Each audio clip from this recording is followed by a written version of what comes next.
രണ്ടാളും കൂടെ നിഷിമയുടെ കല്യാണം കൂടാൻ പോയായിരുന്നല്ലേ?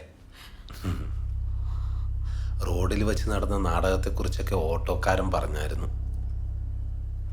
അമ്മേ, ഇന്ന് ഏട്ടൻ്റെ ഓർമ്മ ദിവസമാണെന്നുള്ള കാര്യം അറിയോ? ഇതുവരെ മറന്നിട്ടില്ല. ഇനി മറക്കുമെന്നും തോന്നില്ല. എന്നാ പിന്നെന്താ ഇതൊക്കെ? ഇന്ന് മുതൽ ഏട്ടൻ്റെ എല്ലാ ഓർമ്മ ദിവസവും നമ്മളെല്ലാവരും വ്രതം അനുഷ്ഠിക്കും.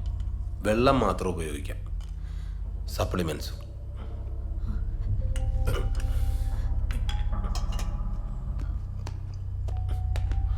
തുടക്കത്തിൻ്റെ ഇച്ചിരി ബുദ്ധിമുട്ടേ ഉള്ളൂ. സ്വന്തം മകന് വേണ്ടിയിട്ടല്ലേ. ഞാനിത് നീലിമയ്ക്ക് കൊടുത്തിട്ട് വരാം. അമ്മേ, അറിയാതെ വേറെന്തെങ്കിലും ഉണ്ടാക്കി വെച്ചിട്ടുണ്ടോ?